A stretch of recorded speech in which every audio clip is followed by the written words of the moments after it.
Hi, everyone. Thank you all for joining us for this edition of the GMF webinar series. On a monthly basis, we host a webinar featuring a new topic relevant to GMF programs. Today, we are excited to use this time to share with you some changes that we've made to our funding offers to better support you and your community in transitioning to a net zero resilient future. My name is Erica Anger, and I'm a project officer with the capacity development team at FCM's Green Municipal Fund. We're also joined today by my colleagues Yvonne Ritchie and Emma Kirk, who will be helping us in the back end if anyone needs any technical support. My other colleagues joining me on the panel today, I'll introduce in just a moment.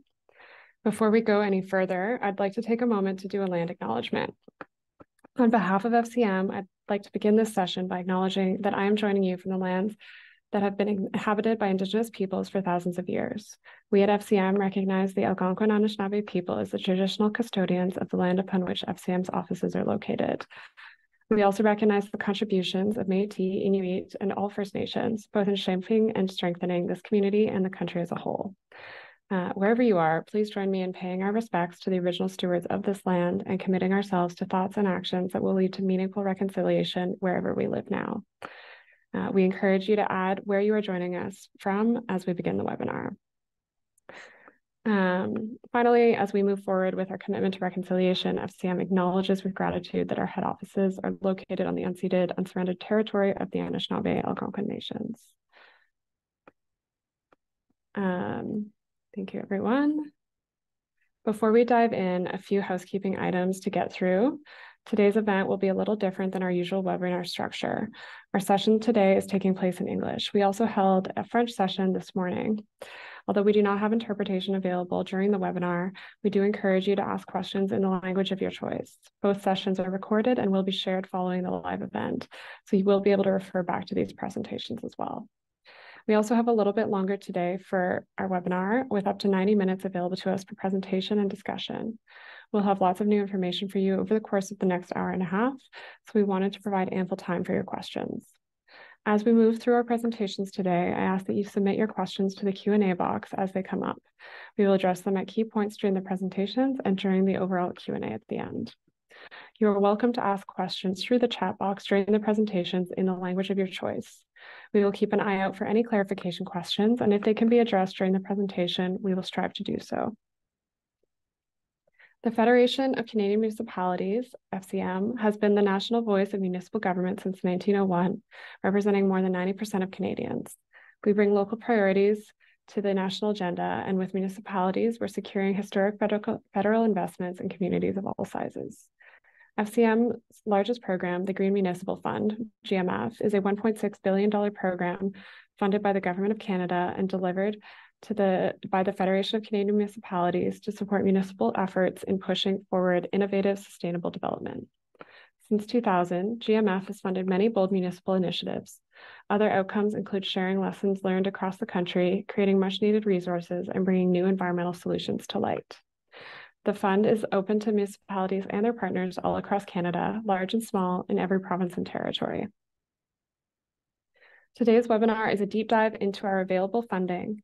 Over the past couple of years, we have begun the process of renewing GMF's energy, waste, and transportation funding offers, which were last updated in 2015.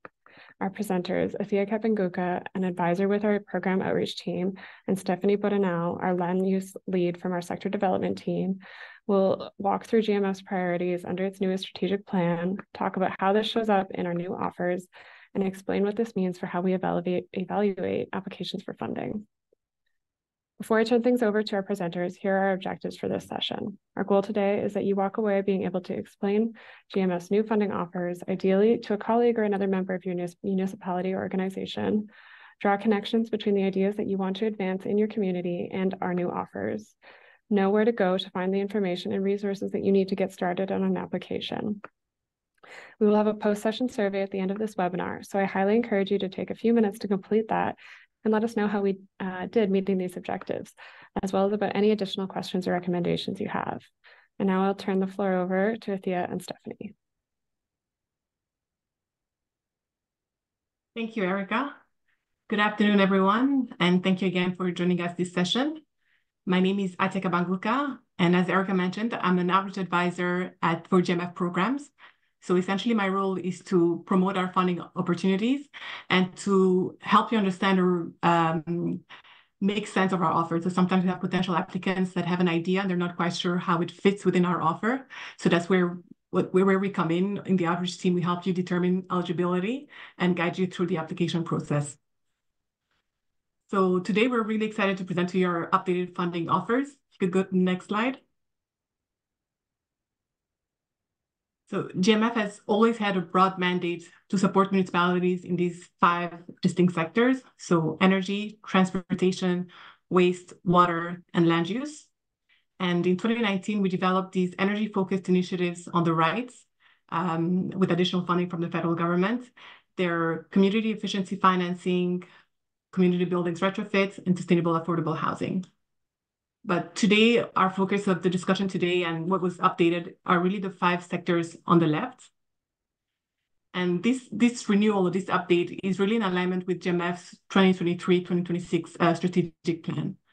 So 2 of the primary objectives of the strategic plan is to embed net zero and climate resilience performance targets in all GMF offers, and to really grow our ability to support municipal climate action. So in the next slide really summarizes the 5 new offers that were launched in 2 weeks ago on February 7th. So we have sustainable municipal buildings, community energy systems, organic waste to energy, municipal fleet electrification, and the last one is net zero transformation.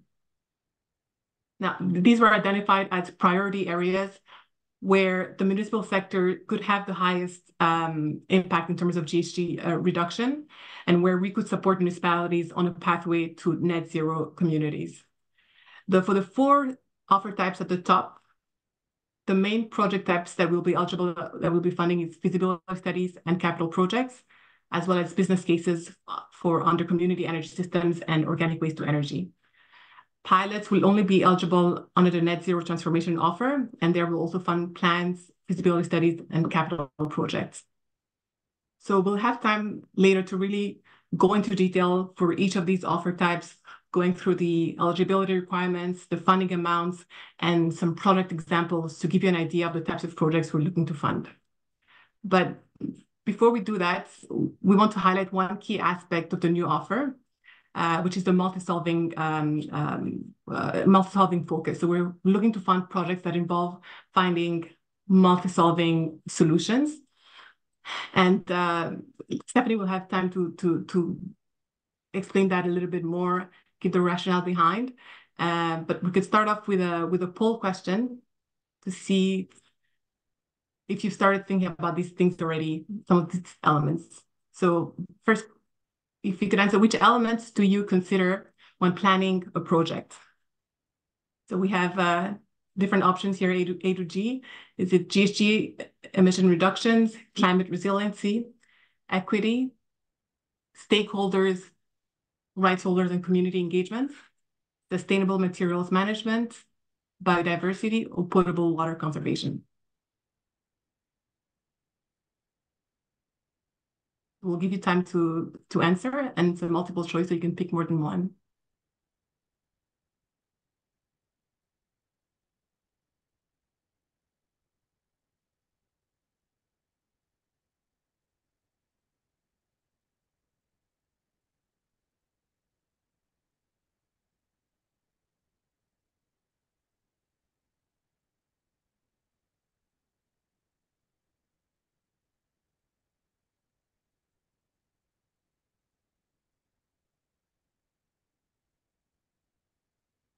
I'm just looking at the results here.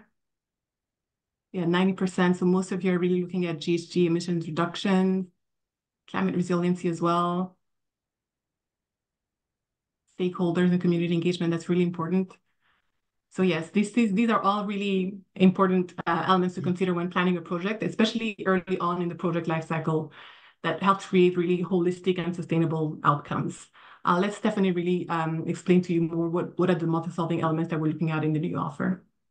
Sure. Thanks, Satya. So next slide, please.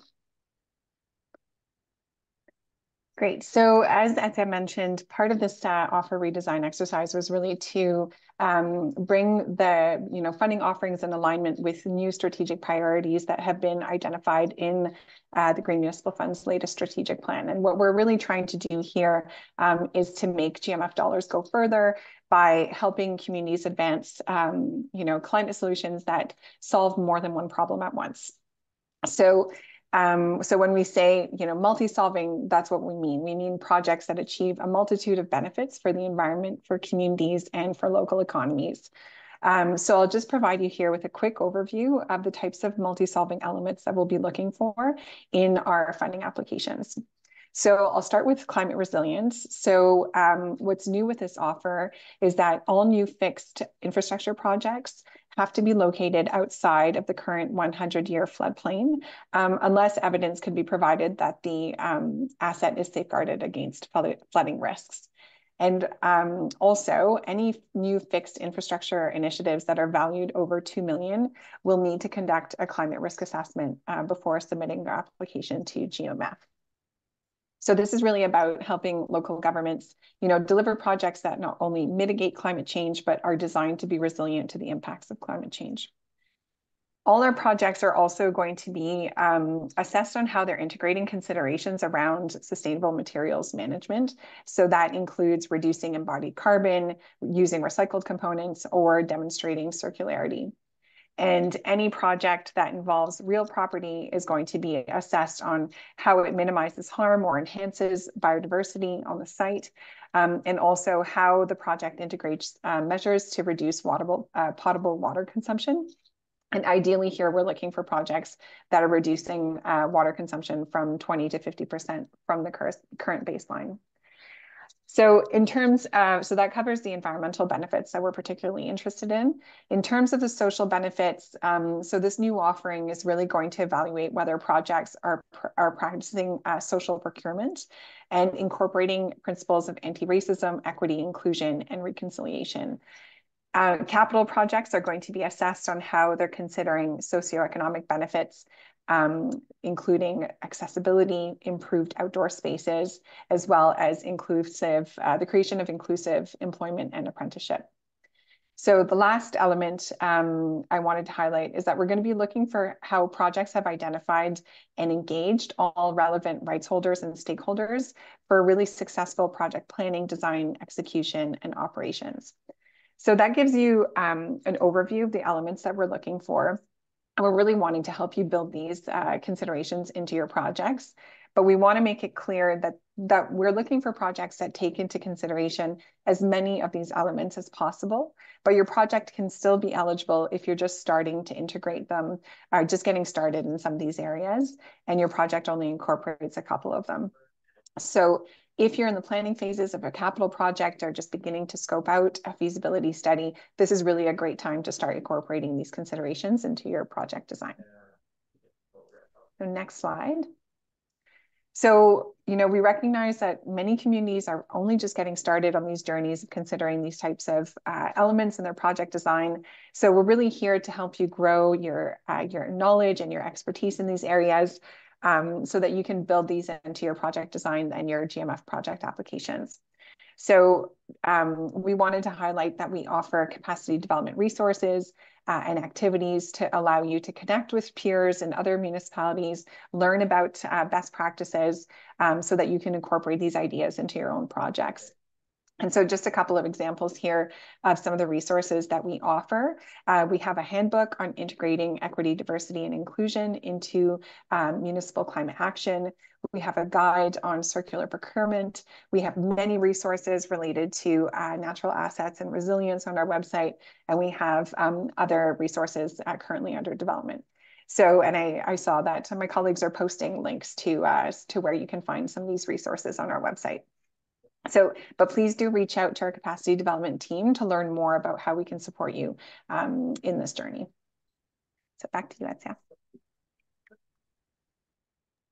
Thanks. Now let's deep dive into each of the 4 offer types that I mentioned. And the first one up is sustainable municipal building. And here we'll provide funding to help municipalities reduce GHG emissions and save on energy costs with net zero new builds and deep energy retrofits. So before we go into more details, we want to hear from you. We have another poll question. And we want to know if in the next 5 years, are you retrofitting municipal buildings? Are you constructing new municipal buildings? Are you weighing your options and deciding between new builds versus retrofits? Or this doesn't apply to you and your buildings are in fantastic shape? Let us know in the poll question if you can launch that.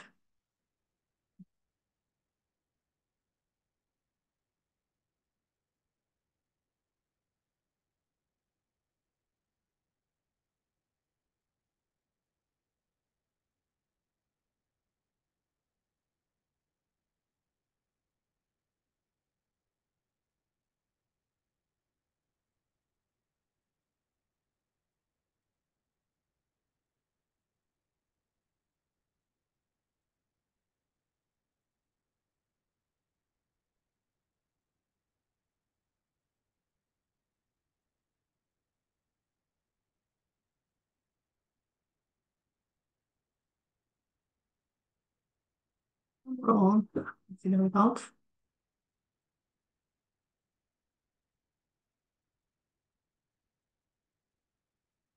All right, I see that the majority of you are looking at retrofitting municipal buildings. All right, so some of you are considering constructing new buildings, and yeah, very few would say that their buildings are in great shape. So this really is aligned with the funding for this offer type, and a lot of municipalities are dealing with aging facilities. So this is really aligned with the needs and the priorities of municipalities. Let's definitely really go into the eligibility criteria for this offer. Sure, thanks, Natia. So we've built in these polls into our session to try to keep you engaged and keep you awake here, because I'm going to kind of dive into the nitty-gritty details of what the eligibility considerations are for the different types of projects. So bear with me as I share some pretty technical information with you. So the Sustainable Municipal Buildings offer was really designed to help communities reduce GHG emissions and save on energy costs with either new builds or deep energy retrofits for specific types of buildings. So I'll walk through these in the next slides. And for these offers, we do offer feasibility study grants and capital project financing, which Etsia will dive into in greater detail. So next slide. So in terms of new municipal buildings, so what we mean here is municipally owned office and administrative buildings. What we fund are buildings that meet best practice targets in energy use intensity and thermal energy demand intensity. And these targets are established based on your climate zone and the building typology. We also fund new community buildings that meet an energy threshold of 25% below the National Energy Code of Canada for buildings, 2020 reference building. So in both cases, new buildings must meet our resiliency requirements, which I talked about earlier, and they must achieve zero operational GHGs, with the exception, however, of emergency backup energy. And we also exclude grid electricity emissions from that. So this is an offer where all of our multi-solving criteria apply. So we will be allocating higher evaluation scores to projects that integrate measures to reduce embodied carbon, to reduce water consumption, reuse materials in the project design, enhance the site's biodiversity, and maximize the socioeconomic benefits of their project. Next slide. So lastly, under this Sustainable Municipal Buildings offer, we also fund the retrofit of municipal buildings that meet best practice energy targets, again, in energy use intensity and thermal energy demand intensity. And once again, those targets are established based on your climate zone and the building typology. And for this offer, we really strongly encourage you to consider a portfolio of municipal buildings and to consider parallel interventions in those buildings as you're planning your project. So the project should consist of one or more phases in a sequence of retrofit measures or a pathway to reduce emissions from your building by at least 50% within 10 years, and then to achieve best practice energy targets within 20 years. So while the resilience criteria, the resilience multi-solving requirement doesn't apply to retrofits, all the other multi-solving criteria I mentioned earlier do apply to this offer. Here, this is what the numbers look like in terms of grant funding and a combination of loans and grants. For new construction, is feasibility study for new construction of municipal building will offer grants that goes up to 200,000 for to cover 50% of eligible costs. And for retrofit pathway study, where you're looking at retrofits and existing buildings, we're looking at that study that's over time, and which cover 50% of eligible costs. And if you're looking at just one building, the maximum amount will be 65,000. And if it's a portfolio of building, which is what we're encouraging here for retrofit pathways, is the maximum will be 200,000. For capital projects, we offer a combination of grants and loan. That funding covers 80% of eligible costs, and the grant amount is usually 15% of the loan, and it can go up to 20% when it involves the remediation of the site. So if it's on a brownfield site and it needs to be remediated, we can go up to 20% for the grant. And also if it involves the retrofit of a municipal building, that grant portion is 20% of the loan amount. And here we have an example. Next slide. It's an example from Vancouver. This project was funded by GMF, and it's a community center, Marple Community Center, and they're replacing an aging facility with a new 2-story building that will include, fitness amenities, a multi-purpose room for seniors, youth, and a childcare facility. In terms of environmental performance, this center meets our target of, the Canadian Green Building Standard, zero carbon standard. It meets that, but it also achieves the Passive House standard, and I think they're targeting as well LEED Gold. The center also has a mass timber structure that cuts embodied carbon by more than 20%.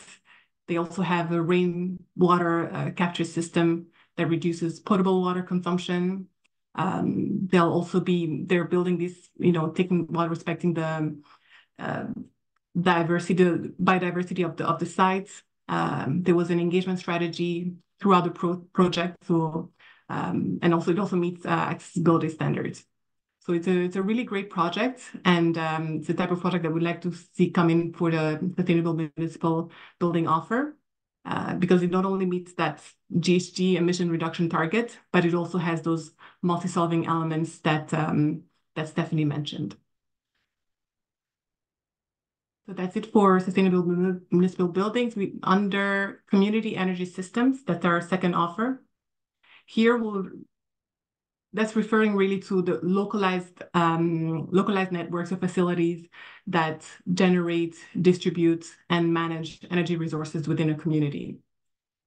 And we have another poll here. If we can get some insights, which of these alternative energy sources are being used by your municipality? Is it waste heat recovery? Is it more renewable energy sources, so solar PV, wind, or geothermal? Is it municipal organic waste, or are you not sure? You can tell us in the poll. We'll give you a few minutes to answer.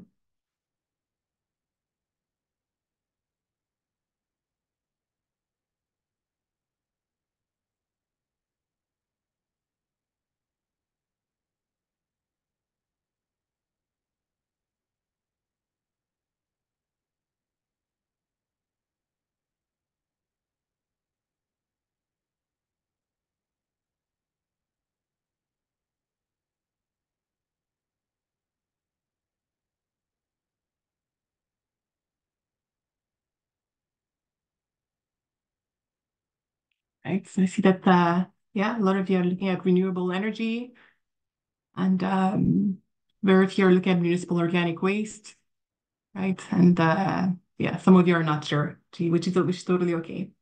All right, so most of these alternative energy sources are eligible in the new offer for community energy systems, and Stephanie will walk you through the eligibility criteria for that. Great, thanks, Satya. Next slide, please. So the community energy offer was designed to help communities reduce greenhouse gas emissions through recovered or renewable thermal energy projects in new or existing facilities, as well as 100% renewable electricity generation projects that are able to power multiple systems and buildings.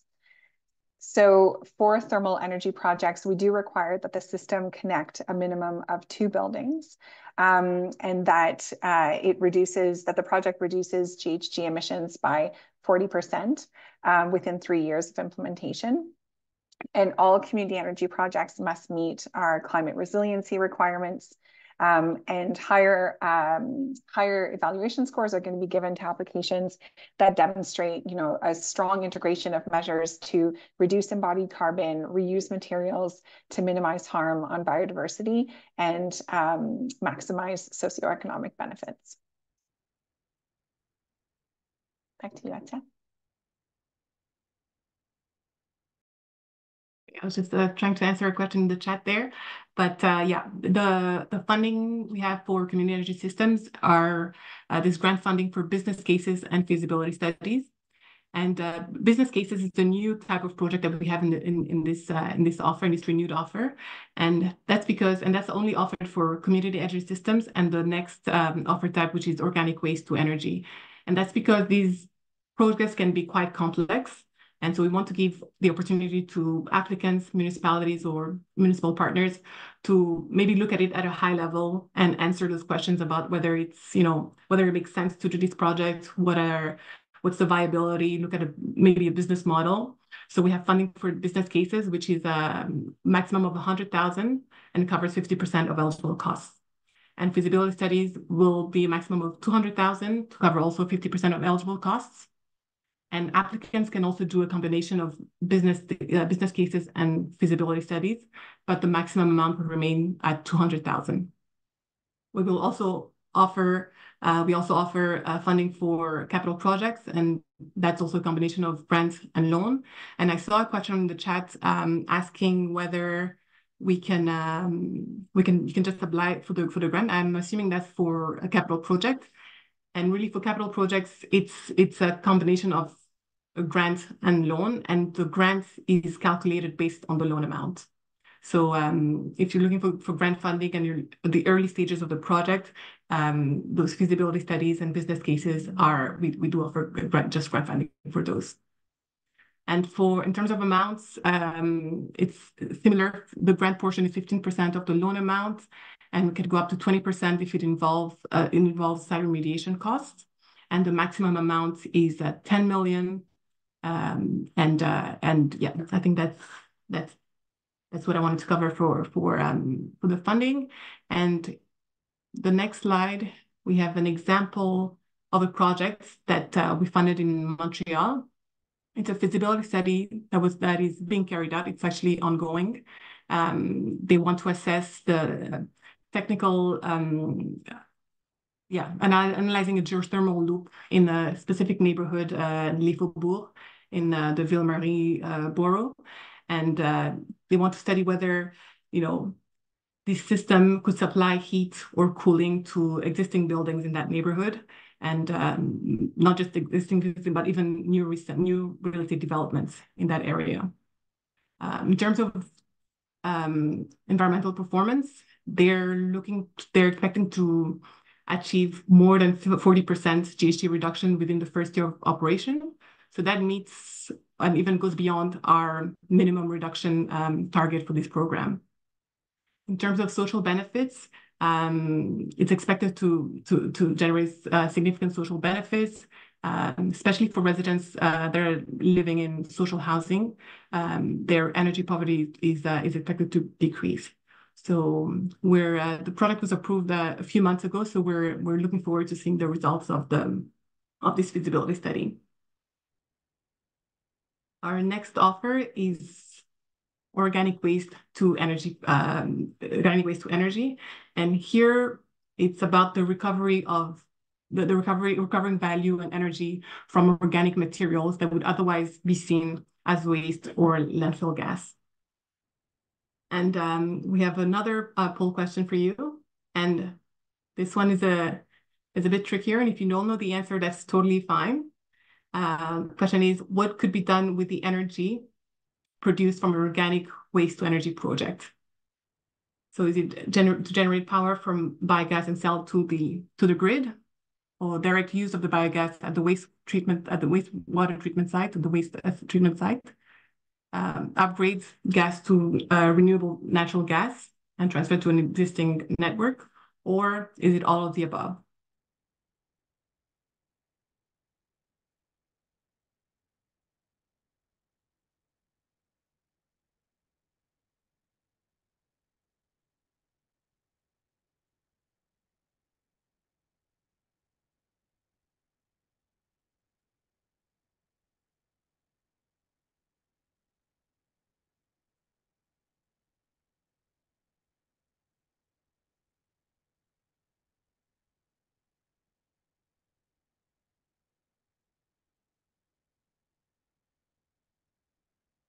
Yeah, most of you, 51 people who answered all of the above are correct.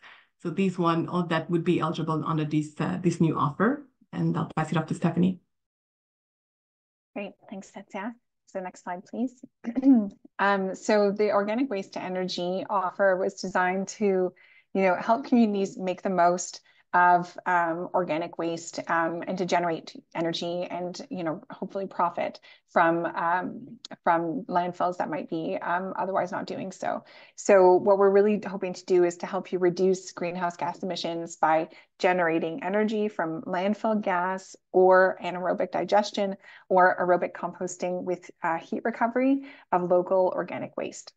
So in terms of the organic feedstocks that we consider to be eligible, that includes food waste, yard waste, biosolids, the organic fraction of construction and demolition waste, packaging, as well as agricultural or forestry waste. So the project to be eligible has to result in a net GHG emissions reduction, as well as a net energy benefit.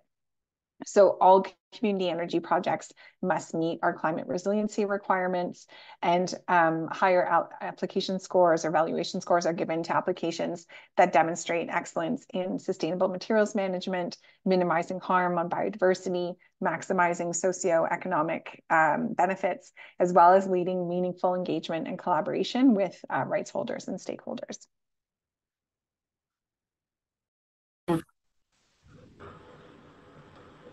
The funding amounts are essentially exactly the same as the community energy systems offer. We'll also have business cases for the same reason I mentioned. So our funding is really designed to support municipalities at different stages. So if you're really at those early stages, it's really business cases or a combination of business cases and feasibility studies. And we'll cover 50% of eligible costs for grant funding, up to a maximum of 200,000 for feasibility studies and 100,000 for business cases. And the loan, same as the previous offer, it'll be a combination of grant and loan. The grant is 15% of the loan amount, up to 20% if it involves site remediation. And the maximum loan amount is usually 10 million for a capital project. The example we have for this offer is a project from the regional municipality of Waterloo. It's a capital project that we funded a couple of years ago, and so the loan was 5 million. The grant is 15% of the loan, so 750,000.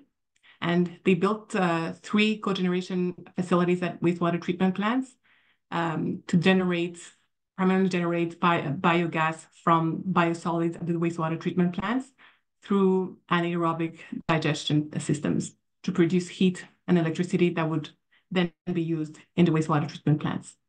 So the feedstock of the material, the organic material here is really the biosolids from the wastewater treatment plant, and it's typical of what we would fund in this offer.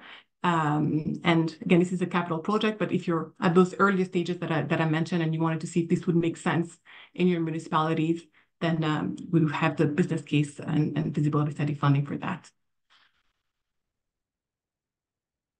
Our next offer is municipal fleet electrification.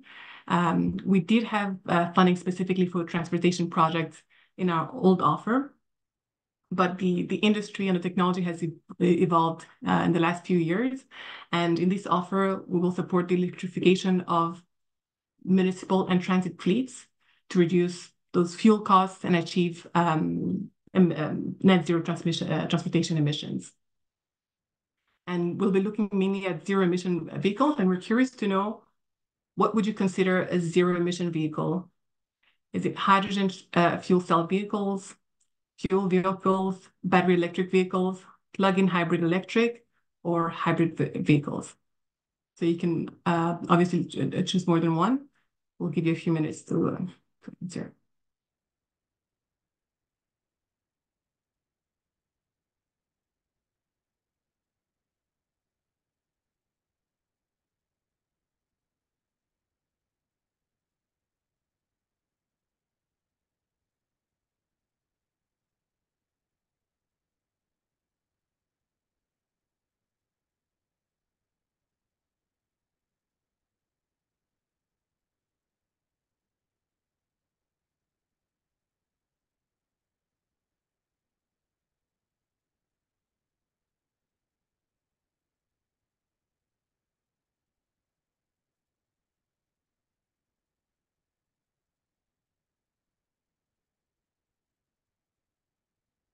All right, thank you.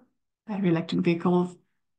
Yeah, so I think there's been different definitions of what is considered zero emission vehicles, but in our case, in our offer, what is considered zero emission vehicles are hydrogen fuel cell vehicles and battery electric vehicles and plug-in hybrid vehicles. And those are the only ones that are eligible under in our offers, and Stephanie will get into that a little bit more. Thanks, Satya. Next slide, please. So yes, as she mentioned, so we only target battery electric, plug-in hybrid electric, or hydrogen fuel cell vehicles, but only if the hydrogen is low carbon. So in terms of the feasibility studies that we support under this offer, to be eligible, your feasibility study has to consider the entire municipal or transit fleet. It has to include a zero emission vehicles transition plan. It has to model an optimized scenario that reflects options for downsizing and right-sizing your fleet. And it also has to include an equity assessment. If you're targeting fuel cell vehicles, your study must also identify a low carbon source of hydrogen. Next slide.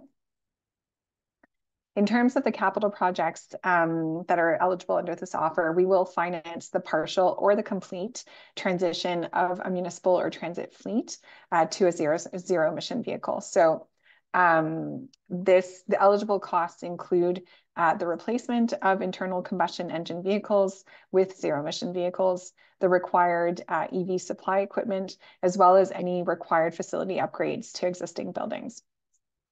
So in this offer, the multi-solving criteria that we're looking for are projects that demonstrate excellence in reducing operational and embodied GHG emissions wherever possible, projects that generate strong socioeconomic benefits, and projects that have demonstrate really meaningful engagement and collaboration with rights holders and stakeholders.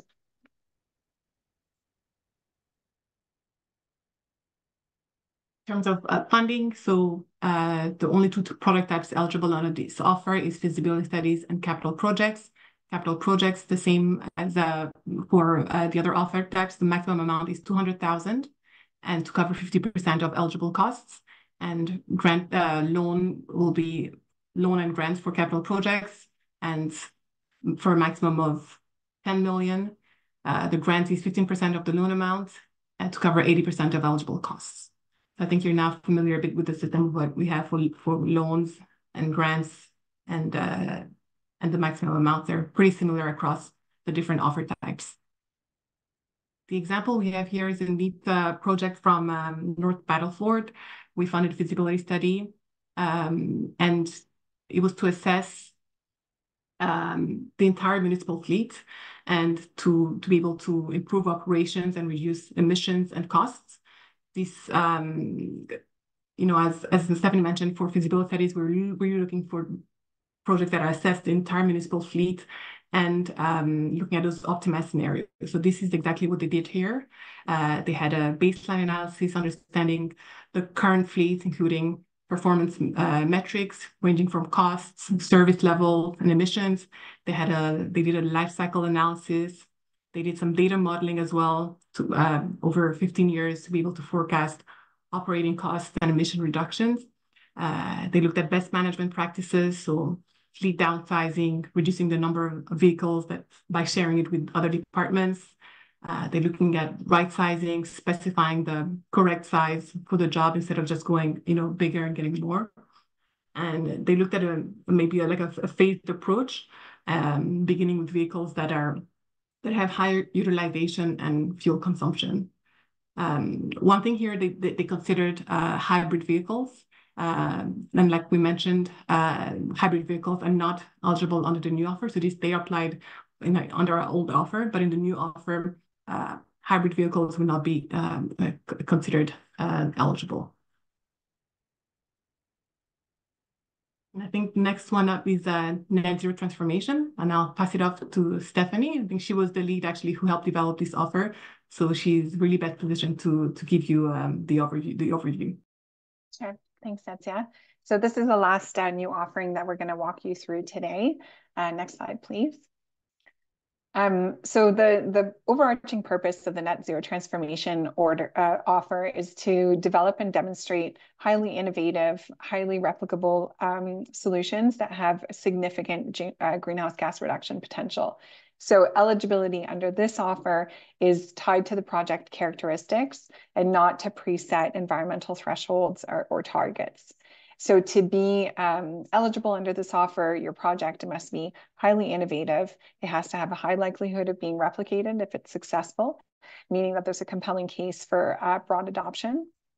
It has to have significant greenhouse gas reduction potential or create the enabling conditions for a net zero future. And lastly, it must meet our minimum climate resilience requirements. So while we are also, looking for projects that are multi-solving in nature in this offer, like for the others, the elements that are weighted most heavily in the application evaluation for this offer is the degree of innovation of the initiative, the replicability potential, as well as the GHG reduction potential. And one thing that I do want to highlight here is that municipalities often tell us, well, we're not sure if this is innovative. And so this is something that we really want to underscore the fact that we are here to help you assess, to walk you through kind of the fit for this offer. So do contact us if you have a project in mind, and we'll be able to kind of have a conversation about the project elements and be able to give you an assessment of whether we think that this is a fit for this offer. Next slide, please. So under the net zero transformation offer, there's 4 different types of projects that we'll support. So under this offer, we will provide up to 200,000 for integrated planning exercises that aim to support the municipal transition to net zero.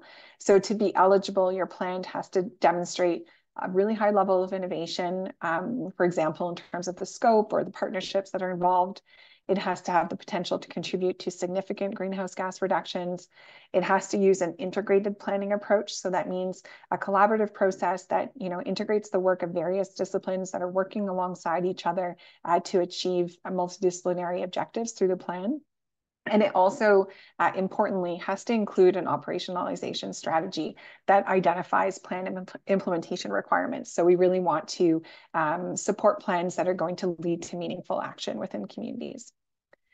So in terms of studies, again, the funding is the same as what we talked about in the other offers. It's up to 200,000. And here it's really to assess in detail new approaches and solutions that are going to bring your community closer to net zero. Under this offer, we do also offer funding for pilot projects. We offer up to 500,000 for communities to evaluate really innovative GHG reduction solutions in real-world conditions. But this has to be a true pilot project, which means that it's limited in scope, in duration, in time commitment, and it's used to assess the viability, the effectiveness, and the scalability of a solution or approach ahead of a full-scale rollout. And then lastly, we also support capital projects in this offer with the same kind of funding thresholds as was mentioned previously. What we're really looking for here is to support municipalities to deploy full-scale, best-in-class GHG reduction solutions. Next slide. Thanks. So if you consult our website, you'll see that our website lists 10 project areas that we're particularly interested in funding. So I want to note that this list is not exhaustive. We're open to funding other types of projects that meet our criteria. The list is really intended to support communities to start looking at innovative projects and to spark ideas within communities. So I'll just run through, so these are all listed on our website, but I'll run through a couple of examples quickly of the types of projects that we're seeking in our different sectors of activity. So in terms of energy, in the energy sector, we're particularly interested in the projects listed on the screen. So that includes, for example, funding mechanisms or incentives to really accelerate zero carbon new builds or retrofits, regenerative buildings that are really contributing a net positive environmental benefit. So buildings that are really going above and beyond the thresholds and the characteristics that we talked about in our Sustainable Municipal Buildings offer. Next slide, please. Under the land use sector, we're particularly interested in projects that are going to contribute to the creation of or the retrofitting of neighborhoods to create, resilient, net zero, inclusive, and complete communities. We're also interested in low carbon brownfield initiatives. So that means brownfield initiatives that are applying in situ remediation approaches. They're using renewable energy or little energy. They're reusing soil and demolition materials, and they're working to restore the site's ecological features. In the transportation sector, we're particularly interested in integrated modal shift and transportation demand management strategies. Next slide. In the waste sector, we're looking for projects that are focused on local or circular economy initiatives, for instance, that are targeting apparel, textiles, or any construction demolition materials that are currently going to landfill. And then lastly, in the water sector, we're particularly interested in net zero and net positive water and wastewater systems. So that gives you kind of a brief overview of the types of initiatives that we're interested in funding through our net zero transformation offer. But we do, like I said earlier, we do encourage you to get in touch with us to discuss your ideas for anything that falls outside of the scope of what I listed here. Back to you, Atia. Thanks, Stephanie. One thing I realized that we may not have highlighted is that for our grant funding for small municipalities that are under 10,000, northern communities and indigenous communities, we will cover 80% of eligible costs. So for the grant funding I mentioned, it was mostly 50% of eligible costs. And for first-time northern applicants and indigenous applicants, we will cover 100% of eligible costs. So that's really good. We're really excited to be able to provide that additional support for smaller municipalities with limited resources. In terms of who can apply for this funding, it's really any municipality across Canada, as well as municipal partners. So municipalities developing a project with a nonprofit or with a private organization. If the municipality is really engaged in the project, for example, if they're able to pass a resolution through their council stating the support to the project, then even municipal partner organizations can apply for the funding. In terms of when to apply, the good thing is that there's no pressure. The funding, we have no set deadlines. Applications are open year-round. So it's really when you feel it's best to apply, but you can also obviously reach out to us before, even if you're still at the idea stage and wondering whether the product you have in plan in mind is eligible. So yeah, this slide really reiterates what I mentioned at the beginning of the presentation. It's just that, we're there to support you, myself, and we have a wonderful team of colleagues in outreach to guide you through that process of determining eligibility and then help you complete the full application once you're deemed eligible.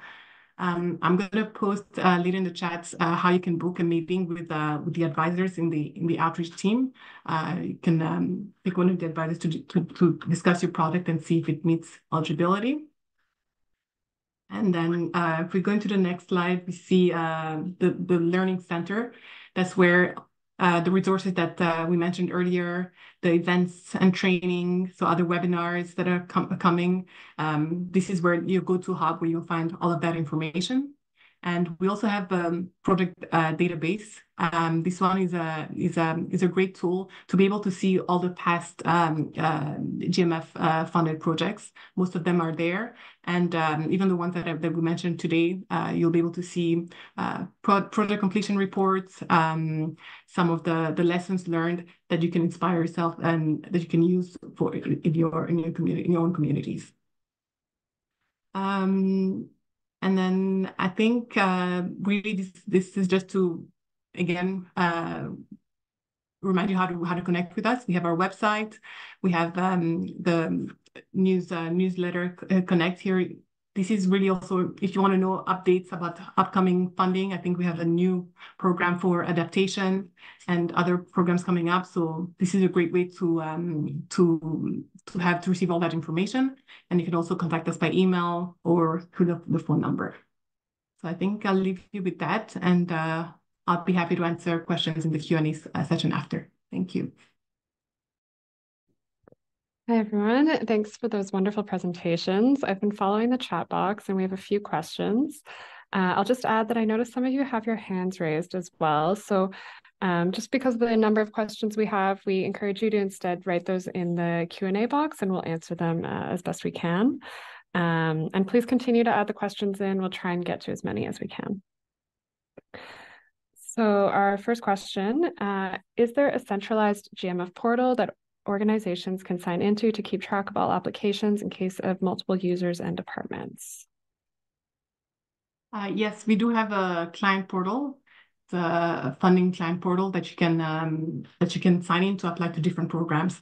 And actually, multiple people in your organization can also have access to that same portal and to the different programs. And that's where you submit your by logging into that portal, you can fill in your pre-application and your full application on that same portal. Yes, there is. Great, thank you, Athia. Is the fleet electrification stream able to be combined with existing federal EV funding, such as IMHZEV? Yeah, most of our funding is, you can stack it with other funding.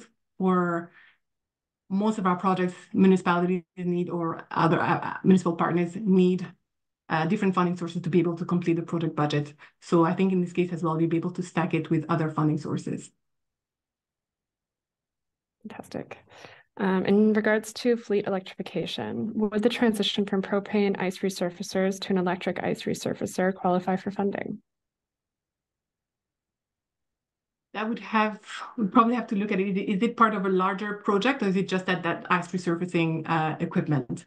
Because it's one thing we have to consider as well is the impact in terms of GHG reduction. If you're just looking at one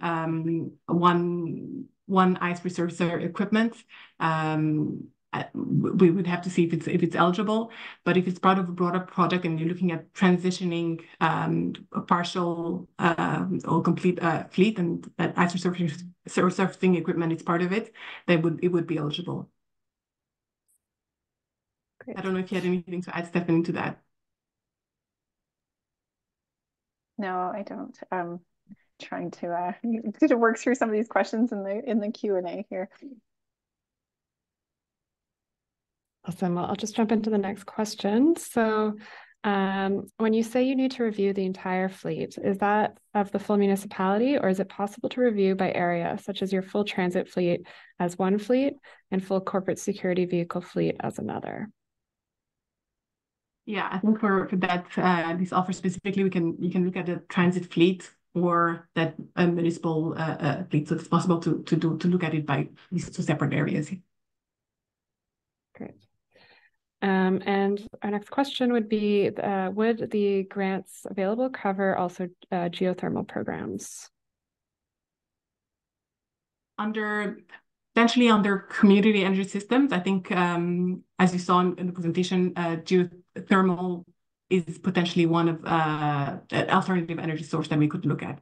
But yeah, some of it is something we can have a discussion if to understand the full scope of the project and then determine eligibility. And what is the interest on the loan portion of your funding programs? So the interest is not, we take into consideration different factors. So we have a lending unit that looks at, the applicant, look at the full risk analysis, and the interest rates is I would say that it's interesting because of that grant portion. So it really has to give it an interesting effective rate when you take into account the grant, but the interest rate is not determined at this stage. It really depends on when you apply, and then we look at different factors with the lending unit to be able to assess what will be the interest rate for the project. Great. Our next question, do any of the programs have an end date and or is there a cap on funding? Yeah, like I mentioned at the end, there's no end date. We accept applications all year round, and until the funds run out. But right now we have it's really open, no set deadlines. Perfect. So another question we have, are there any changes to the capital funding side of the grant process for small Indigenous Northern communities, i.e. higher ratio of grant versus loan, or is that just for the feasibility study side? And maybe it's just for the feasibility study side. I don't know if Stephanie, is there for capital funding? I don't believe that we have a difference for different applicants. Sorry, Atia, could you repeat that question, please? The question was whether the grant funding, there was an increase in terms of capital projects for different applicants, so Indigenous communities or Northern applicants. No, that's for the studies side of things. Yeah. Yeah. Great. So our next question is, one of your first slides indicated that the fund was 1.6 billion and 1.45 billion was already awarded. Does that mean that there's only 150 million remaining?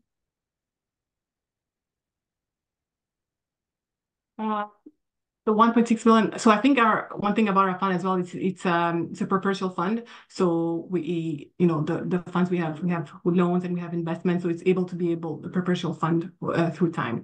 So I don't know the numbers exactly of what's left, but it's the way it was designed is to be able to support communities through time.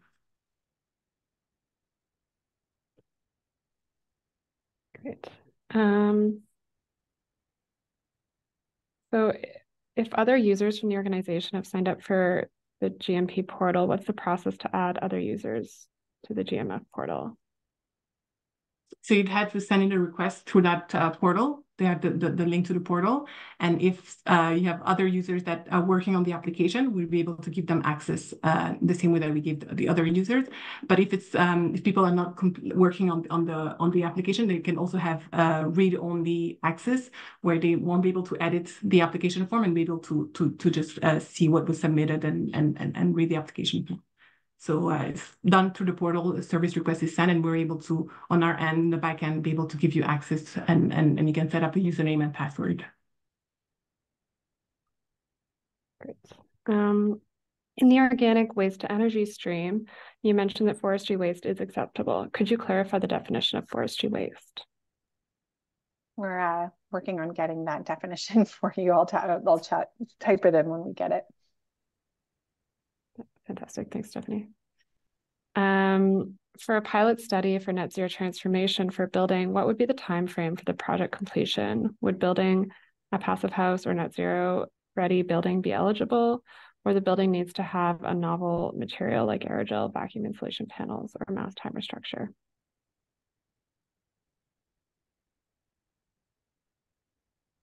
In terms of the timeline for the project? Yeah, so this is kind of a multi-step, hey?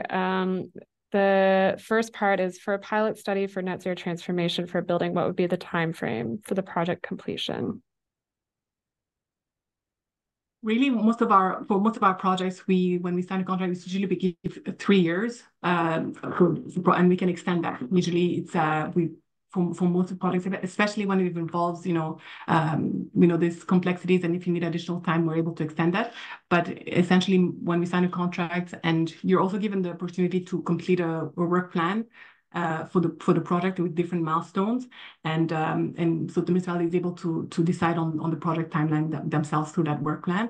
And our contract, if the project is approved and we sign a contract, it's usually given 3 years to complete the project. But of course, we can have discussion if it needs to be extended.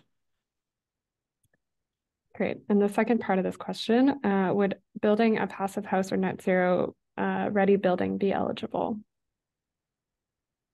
So for the net zero transformation offer, the types of buildings that we would be kind of considering under that offer would be ones that would be more, very multi-solving in nature, that are like living building challenge type buildings that are really generating net positive environmental benefits for the local environment. But we expect that most building projects are going to actually fit under our sustainable municipal buildings offer. But we do have under the net zero transformation offer, funding available for pilots if we are trying to test a specific component or so on that has potential to contribute to significant greenhouse gas emission reductions.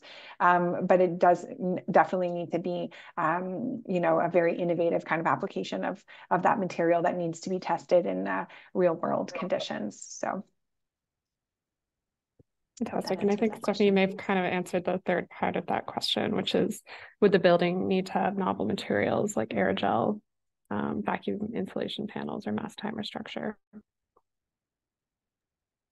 Yeah, and it would definitely need to pass sort of like the innovation threshold, and that would be something that our energy lead would assess about whether it's something that is novel enough and not yet widely used to be able to kind of be tested under this net zero transformation offer. Great. Will you send out a summary of these Q&A? Yeah, so I can maybe answer that. We will have a recording available of this, and through that, you'll also have an answer to the Q&A. So hopefully that answers that one. And then our final question, in our municipality, we're currently in the planning and feasibility study stage of an organic waste green bin program. I'm wondering if this program would be eligible for funding. So this, if it involves that, how to transform that organic waste into energy, then it would be eligible. But our traditional waste offer is sunsetted a few weeks ago. Just straight organic waste diversion without that recovering of value and energy is what we're looking to fund.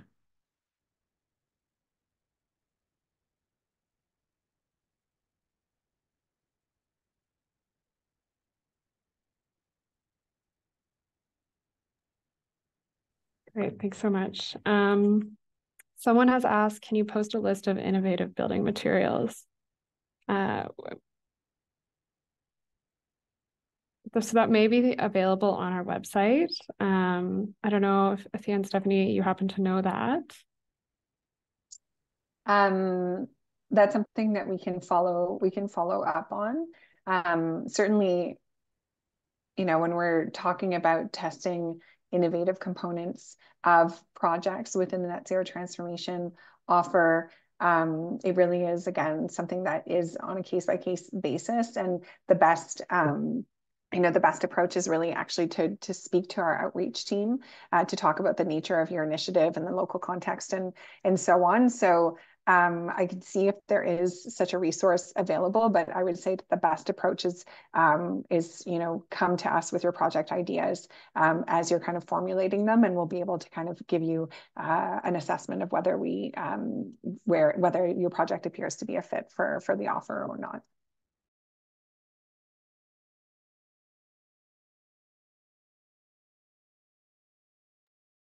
Great. Thanks so much, Stephanie. Does anyone else have any other questions?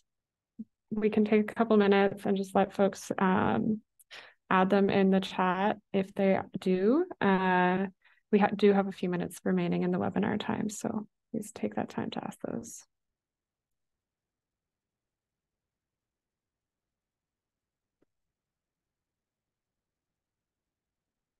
And we have posted as well in the chat some links in order to book a meeting with our outreach advisors. So you're always welcome to reach out to us at any point. So a couple new ones. How many applications can we submit / be approved for each year? So there's really, if it's a new project, if it's a, we don't really have a limit. If it's a capital project, sometimes we have to take into account the fiscal year, how many applications we can get from the same municipality in the same fiscal year. But if it's a different project within a different program, we don't have a specific cap.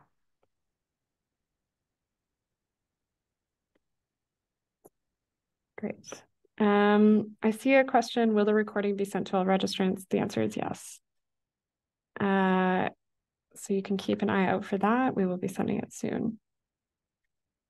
I also see for the pilot project, would the building need to be LEED certified or something similar to qualify?